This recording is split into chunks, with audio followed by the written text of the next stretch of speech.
Good morning. Let's get real for a second. Have you ever had one of those moments when life cracks you wide open? Not just a little setback. I mean the kind of fall that leaves you breathless, on your knees, wondering if you'll ever stand up the same way again? Yeah, me too. We don't talk about it enough. That moment when shame creeps in and whispers, "You're not enough. You're too much. You're unfixable." That moment when vulnerability feels like a weight instead of a superpower. And yet, what if, just what if, brokenness wasn't the end of the story, but the beginning of something deeper? Good morning. Let's get real for a second. Have you ever had one of those moments when life cracks you wide open? Not just a little setback. I mean the kind of fall that leaves you breathless, on your knees, wondering if you'll ever stand up the same way again. Yeah, me too. We don't talk about it enough. That moment when shame creeps in and whispers, "You're not enough. You're too much. You're unfixable." That moment when vulnerability feels like a weight instead of a superpower. And yet, what if, just what if, brokenness wasn't the end of the story, but the beginning of something deeper? We've all had moments where we feel like we're falling apart, like life has knocked the wind out of us and left us struggling to get back up. Maybe it was a failure that cut deep. Maybe it was a loss that left a hollow ache in your chest. Maybe it was rejection, disappointment, or the slow erosion of confidence that comes from life chipping away at you over time. Whatever it is, it can feel like all the pieces of who you are have shattered, and you're left staring at the wreckage, wondering how you'll ever put yourself back together. But here's the truth. Feeling broken is not the same as being broken. When we say, "I feel broken," what we often mean is, I feel overwhelmed, lost, or disconnected from myself. That's a very real and painful experience. But it doesn't mean that you, at your core, are beyond repair. It doesn't mean you are unworthy, unfixable, or irreversibly damaged. It means you are feeling something deeply, and those feelings, no matter how heavy, are not proof of your brokenness. They are proof of your humanity. And yet, so often, we confuse our pain with our identity. We start to believe that because we feel broken, we are broken. But there's a critical difference between feeling something and becoming it. Society doesn't make this easy on us. We live in a culture that worships strength, resilience, and the illusion of having it all together. We celebrate the polished, curated versions of people's lives that we see on social media, while quietly bearing our own struggles because we don't want to seem weak. And when we do fall apart, because, let's be honest, everyone does at some point, there's this pressure to hide it, to push through, to bounce back as quickly as possible. But what if we stopped pretending? What if we allowed ourselves to sit in the discomfort of our struggles without letting them define us? What if we acknowledged that the feeling of brokenness is just that, a feeling, not an identity? One of the biggest lies we tell ourselves is that struggle is evidence of failure. That if we were smarter, stronger, or better, we wouldn't feel this way. But struggle is not a sign of weakness. It's a sign that you are engaged in your life, that you are showing up, risking, loving, and living fully. And when you live fully, you will get hurt, you will feel pain, you will have moments where you question everything. But none of that means you are broken. It means you are growing. It means you are in the messy middle of something that will, in time, transform you. Think about the people you admire most, the ones who have depth, wisdom, and an undeniable presence about them. Chances are they didn't get there by skating through life untouched. They got there because they faced hard things. They wrestled with doubt, fear, and uncertainty, and through it all, they chose to keep going. They didn't avoid the pain. They didn't bury it under toxic positivity or pretend it didn't exist. They let themselves feel it, move through it, and learn from it. That's the difference between feeling broken and being broken. Feeling broken is a momentary state. Being broken is a belief that you are beyond hope. And that belief, that's the real lie. Healing begins the moment we recognize that our pain does not define us. You are not the sum of your worst days. You are not defined by the moments you have felt lost, ashamed, or overwhelmed. You are more than what has happened to you. You are more than the struggle you are facing right now. And when you start to see yourself through that lens, not as someone who is irreparably shattered, but as someone who is in the process of becoming, everything changes. So the next time you find yourself thinking, I'm broken, take a step back, pause, breathe, and remind yourself of this truth. You are not broken. You are hurting. You are human, and you are still here. That in itself is proof of your strength. Shame is a quiet, insidious voice that sneaks into our minds when we are at our most vulnerable. It doesn't shout, it whispers. And it whispers the things we fear most. You're not enough. You're too much. You're a failure. You don't belong. Shame isn't about what we've done. It's about who we are. It doesn't just say you made a mistake. It says you are a mistake. And when we start to believe those whispers, when we take them in as truth, they become the lens through which we see ourselves. They shape the way we show up in the world. And in many cases, they keep us from showing up at all. Shame has this way of making us believe that we are fundamentally flawed. It convinces us that if people really saw us, if they knew the whole story, the struggles, the imperfections, they would turn away. So we hide. We hustle for worthiness. We put on masks, polish up our rough edges, and try to fit into a mold that we think will make us acceptable. And here's the cruel irony. The more we try to outrun shame, the more power it has over us.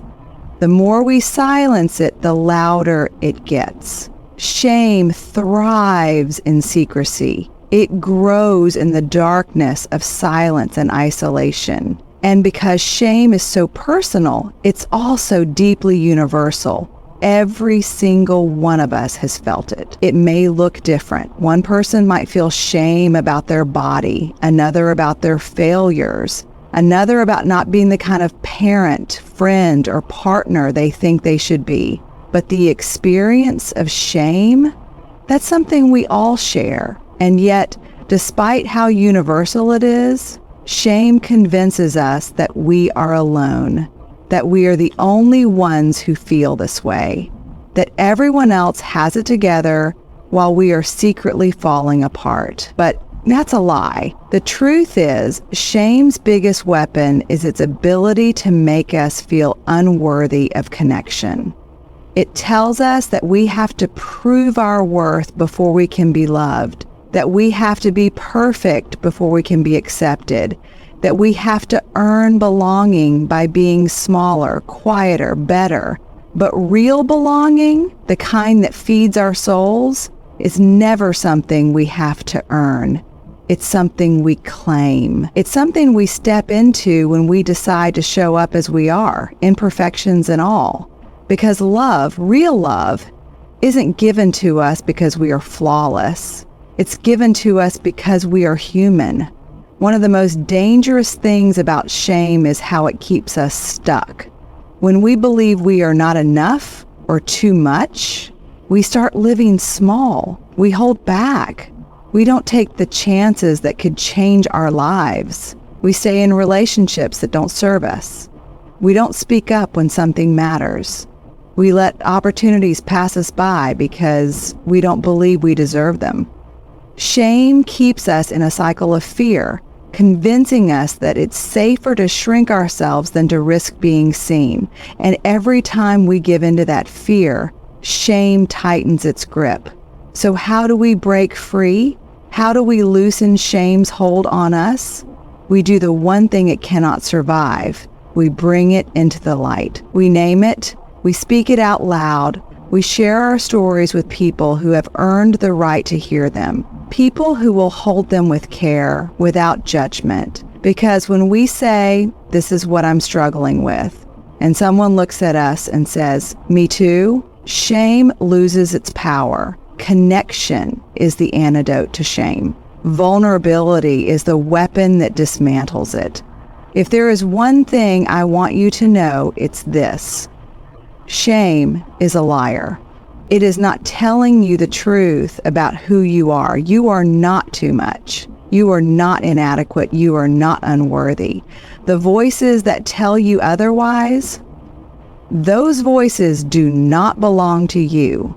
They were given to you by a culture that profits off insecurity, by past experiences that made you doubt your worth, by people who never learned to see their own. But they do not define you. You define you. And the moment you stop believing shame's lies, you step into the truth of who you are, whole, worthy, and already enough. Pain is something we try so hard to avoid. It's uncomfortable, it's messy, and it feels like failure when we're in the middle of it. But here's a truth that we often overlook. Pain is not a sign of weakness. It's a sign that we are living. We don't grow through comfort. We grow through discomfort. The idea that pain is inherently bad or that it makes us somehow less strong is a myth. In reality, it's the opposite. Pain, in all its forms, is the great revealer of our resilience, our ability to love, and our willingness to take risks. When we avoid pain, we avoid life itself. We start to play small, keep ourselves safe, and protect our hearts from the things that could hurt us. But here's the thing. When we close ourselves off from pain, we also close ourselves off from joy, from connection, from the beauty of being truly vulnerable and alive. Yes, pain hurts. Yes, it can feel unbearable at times, but it's through the experience of pain that we come to understand our capacity for love, for courage, and for growth. Think about a time when you loved so deeply it felt like your heart might burst. Maybe it was a relationship that lit you up, or maybe it was something as simple as a passion project that consumed you with excitement. The reality is that love, true, deep, all-encompassing love, opens us up to the possibility of loss, of heartbreak. When we risk loving someone or something, we are essentially signing up for pain. But we do it anyway because we know deep down that love is worth it. The pain that comes with loss or disappointment doesn't diminish our capacity to love. If anything, it amplifies it. It teaches us the importance of being fully present in every moment of connection. And that's where vulnerability comes into play. To love is to be vulnerable. To allow yourself to be fully seen, to open your heart wide, is to risk pain.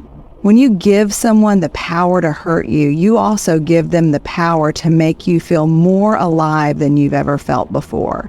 It's the paradox of being human. The more we risk, the more we expose ourselves to potential pain. But we also open ourselves to profound moments of joy and connection. In a sense, the depth of our pain is directly connected to the depth of our love. It's easy to think of pain as something to be avoided, something that diminishes us. But pain doesn't diminish our worth. It doesn't make us any less strong, any less capable, or any less worthy of love. What pain does is teach us. It teaches us about our strength, our resilience, and our ability to continue moving forward even when we feel like we might crumble. It shows us just how much we're capable of, how deep our well of courage runs. When we face pain head on and choose not to let it define us, we discover our true capacity for endurance. Pain also has a way of reshaping our perspectives. When we've been through something that shakes us to our core, we see the world differently. We begin to appreciate the things we might have taken for granted before. Our relationships deepen. We recognize the importance of self-compassion and empathy for others. Our understanding of what truly matters shifts. That's because pain has a transformative power. It doesn't just break us. It reconfigures us in ways that make us stronger, wiser, and more compassionate. We don't come out of pain the same person we were going in. We come out more us in the truest sense of the word. The truth is, pain is not something we can escape. It's not something that makes us less than, broken, or weak. It's something that makes us human. And it's in our humanity, our ability to feel deeply, to love, to grieve, to heal, that we find our greatest strength. When we allow ourselves to fully experience pain, we give ourselves permission to also fully experience the joy, love, and beauty that life has to offer. It's the delicate balance of both, and it's this balance that makes life rich, complex, and worth living. Pain is not a failure. Pain is not weakness.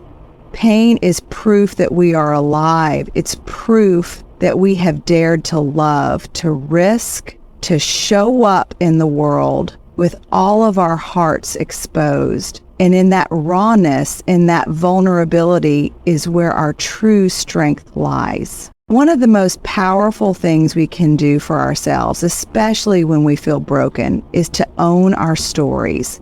So often we are taught to hide the parts of ourselves that we deem imperfect, unworthy, or vulnerable.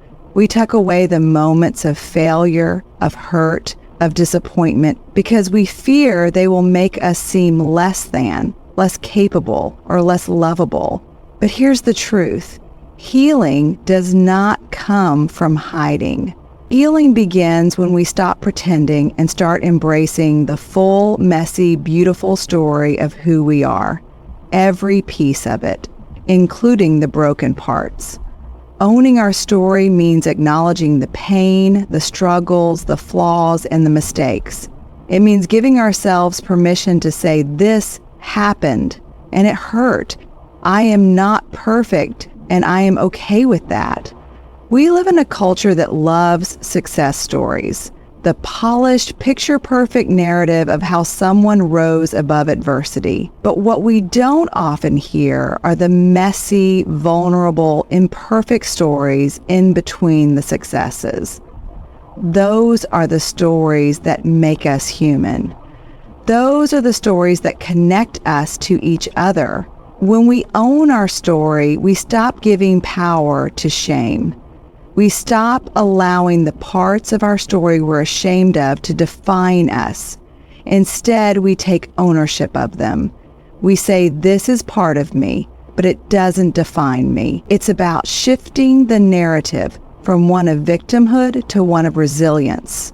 When we let go of the idea that our pain makes us less worthy or less capable, we can start to see it as a source of strength. Because every time we face difficulty and rise again, we grow.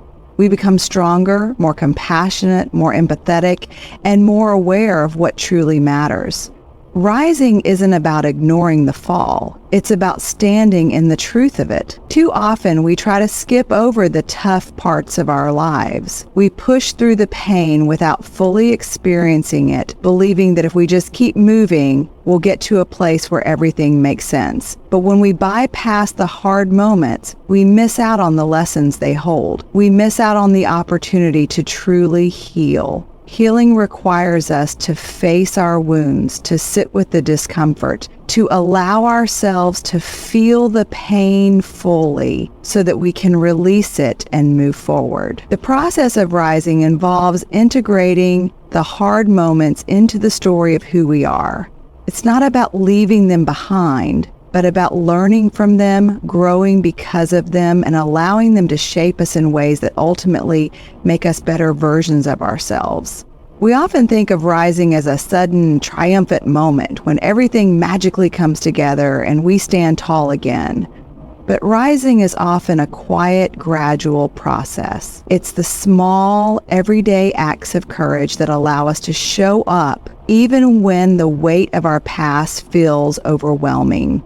In this process of rising, we also learn the importance of grace. Grace for ourselves and grace for others.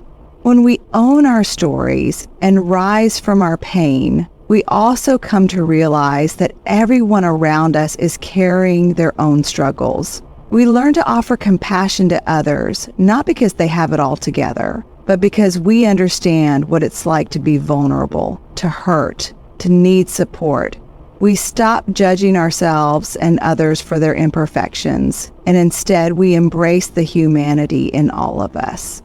This is where true healing happens, not in isolation, not in perfection, but in connection, understanding, and mutual respect. The beauty of owning our story and standing in the truth of our fall is that it leads to a more authentic life. We stop hiding behind facades, pretending to be something we're not. Instead, we show up as our true selves, raw, real, and imperfect.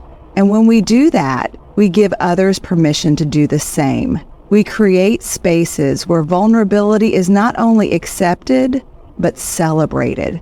This is where the magic of human connection lies.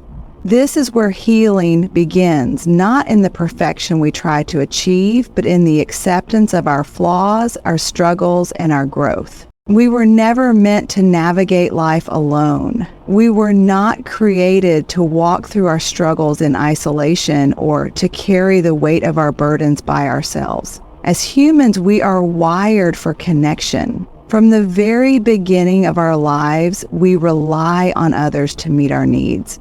Whether that's the warmth of a parent's embrace, the companionship of a friend, or the support of a mentor. We need people, not just in the good times, but especially during our hardest moments.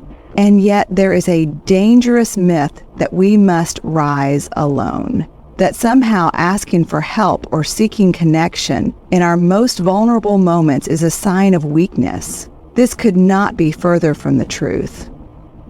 When we are struggling, when we feel like we are falling apart, it can be easy to believe that we must handle everything on our own. There is often a sense of shame tied to asking for help. We fear that others will judge us, see us as incapable, or think less of us if we reveal our struggles. But this belief only deepens our sense of isolation. It is in those moments of pain when we feel the most unpolished that we need connection the most. True connection is not about being perfect or having everything together. It's about showing up authentically, allowing others to see us for who we are in our raw, unfiltered state, and offering them the same in return. True connection is found in people who can love us when we are at our most vulnerable. It's the friends who don't need us to be okay before they show up for us. It's the family members who embrace us not for our achievements, but for our heart. It's the colleagues who see our struggles and don't shy away from offering support or empathy. These are the people who hold space for our pain, who don't try to fix it or erase it, but instead simply sit with us in it. These relationships are the ones that nourish us, that help us heal, and that remind us that we are not alone in our struggles. We often think of connection as something that only exists in moments of joy or success, when we're celebrating, laughing, or achieving our dreams. But the most meaningful connections often come during the hard times. It's when we're feeling broken, scared, or uncertain that we find out who our real supporters are. The people who will stick by our side when things aren't perfect, who will hold us up when we can't stand on our own, are the ones who truly understand what connection is about. These are the people who help us remember that we are worthy of love, even when we don't feel worthy ourselves. And the beauty of these connections is that they are reciprocal. When we allow ourselves to be loved in our most unpolished moments, we also open the door for others to do the same. By being vulnerable and authentic, we give others permission to show up in their rawness as well. We create a space where imperfections are not only accepted, but celebrated. In these relationships, we learn that we are all in this together and that we don't have to have it all figured out to be worthy of love and support. As we go through life, we often put up walls around ourselves, walls built out of shame, fear, or insecurity. We convince ourselves that we have to handle everything on our own, that we need to appear strong and capable at all times. But in reality, those walls only keep us stuck. They prevent us from experiencing true connection. When we let our guard down and allow ourselves to be seen, we open ourselves to deeper, more meaningful relationships. These are the relationships that help us rise, that encourage us to keep going even when we feel like giving up. The truth is, no one has to rise alone. We all need each other, especially in the moments when we are struggling the most. By allowing others to see us in our most unpolished, vulnerable moments, we create opportunities for healing, for support, and for growth. And when we offer that same kind of love and support to others, we help them heal as well. In the end, it's not the perfect moments that define our lives, but the imperfect ones. The moments of struggle, pain, and vulnerability that bring us closer to those we care about and help us rise together.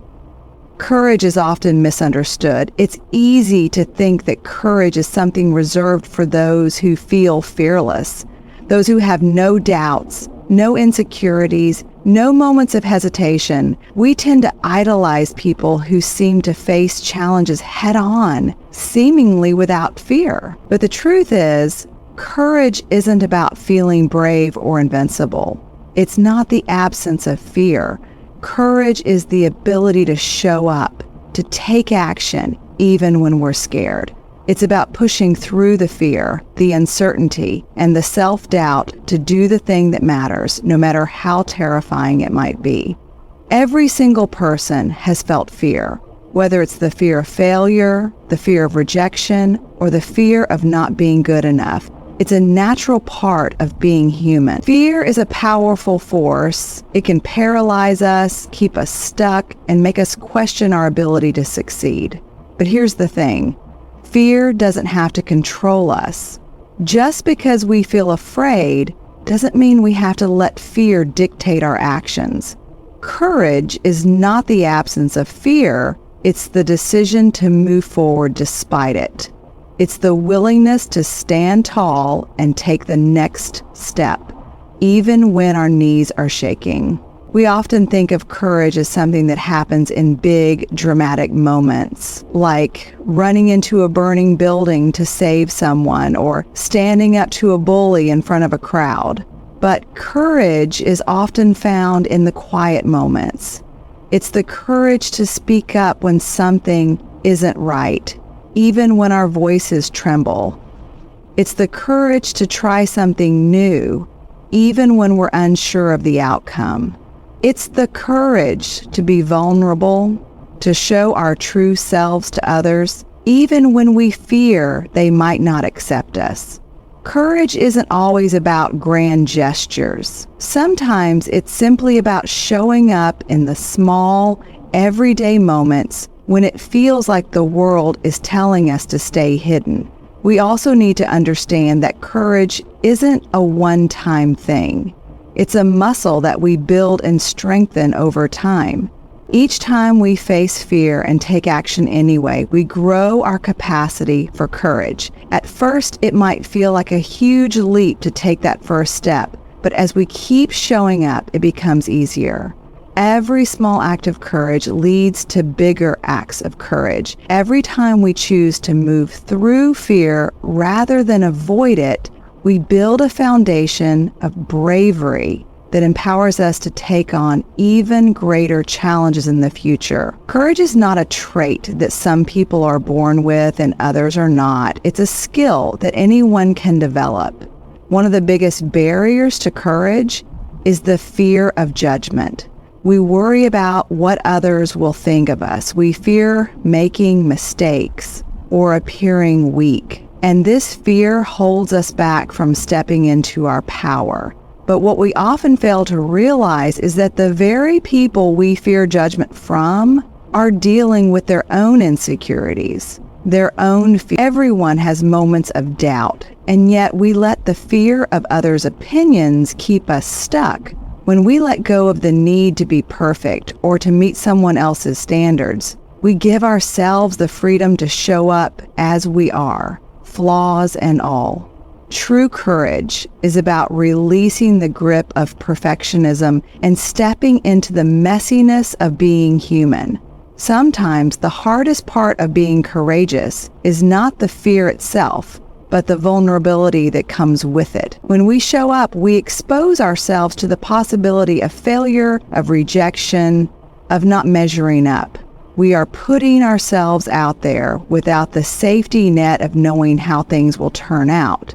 But it's through this vulnerability that we experience the deepest growth. When we take risks and allow ourselves to be seen, we discover new strengths and capabilities within ourselves. Vulnerability is the birthplace of courage because it forces us to step outside of our comfort zones and face the unknown We live in a world that loves to label and categorize.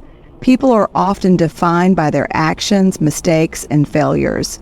A single moment in time, a single decision, or a single mistake can follow us for years, sometimes defining how we are seen by others and, more painfully, how we see ourselves. We tend to hold on to the narrative that our worst moments are the truest reflection of who we are. But here's the truth. We are all more than the worst thing we have ever done. Our worth is not defined by our mistakes. We are more complex, more layered, and more capable of growth than a single moment can define. Think about it. Every person you know, every person who has ever walked this earth has done something they regret, whether it was an impulsive decision, a moment of weakness, or a lapse in judgment. We all have things in our past that we wish we could take back. But just because we make a mistake does not mean that mistake defines us. The mistake doesn't encapsulate who we are, nor does it determine our future. We are more than the sum of our failures, just as we are more than the sum of our successes. Our humanity lies in our ability to grow, learn, and evolve.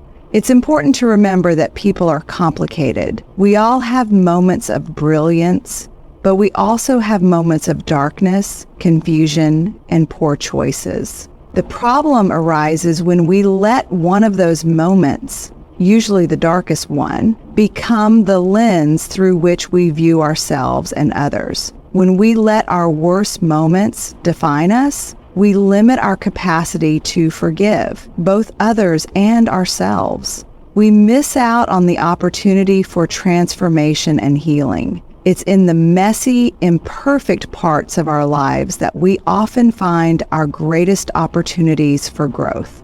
To define ourselves by our lowest points is to deny the power of our potential for change. Self-forgiveness is essential in the process of understanding that we are more than our mistakes. We can't move forward if we are constantly punishing ourselves for things that happened in the past. We must accept that we will make mistakes, and that's okay. It's how we handle those mistakes, how we learn from them, and how we choose to evolve that truly matter. The key to rising above our past is not to ignore it or pretend it didn't happen, but to acknowledge it, learn from it, and decide that we won't let it define us. Forgiving others is just as important as forgiving ourselves. If we are to truly understand that we are all more than our worst actions, we must recognize this in others as well. We all make mistakes, and we all deserve the opportunity to learn and grow from them. Holding on to grudges and resentment only keeps us stuck in the past. It prevents us from fully embracing the potential of ourselves and others. When we choose to forgive, we choose healing. We free ourselves from the chains of the past and open up the possibility for transformation and connection. The journey towards seeing ourselves as more than the worst thing we've ever done is an act of courage. It requires vulnerability, honesty, and self-compassion. It requires us to let go of the perfectionist standards we've set for ourselves and others, and to accept that being human means being imperfect. It means allowing ourselves to make mistakes, to stumble, and to fall. But it also means recognizing that our mistakes do not diminish our worth. Our ability to rise after we fall is what defines us. Our capacity to learn, grow, and transform is where our true power lies. The most important thing we can do is to see ourselves and others through the lens of empathy and understanding. We must remember that we are all human. We are all capable of great mistakes, but we are also capable of great change. We are not the worst thing we have ever done. We are the sum of our experiences, our growth, and our willingness to evolve. Our story is still being written, and we are the authors of that story. And no single mistake, no matter how painful or significant, can erase the fact that we are deserving of love, forgiveness, and the opportunity to start again. The truth is, we are all on a journey of becoming, of growing, evolving, and learning from every single experience, both the triumphs and the failures. The path to healing, to growth, and to understanding starts with the simple yet powerful act of recognizing that we are more than the worst thing we've ever done. We are more than our mistakes, more than our pain, more than our struggles. And when we allow ourselves to embrace this truth, we free ourselves from the burden of self-judgment and open ourselves up to the possibility of real transformation. This isn't about denying our mistakes or pretending that everything is perfect. It's about standing in the truth of who we are, acknowledging where we've been, and understanding that our worth is not tied to the lowest points we've experienced. We are worthy of love, compassion, and second chances, not because we are perfect, but because we are human. And in our humanity lies the extraordinary ability to rise again, to heal, and to create a life filled with authenticity, connection, and courage. So let's stop defining ourselves by our worst moments. Let's choose to rise, to show up, and to move forward with compassion, both for ourselves and for others. Because at the end of the day, it's not the mistakes we make that define us, but how we rise from them and how we continue to grow, love, and connect. And that, my friends, is where the true power lies.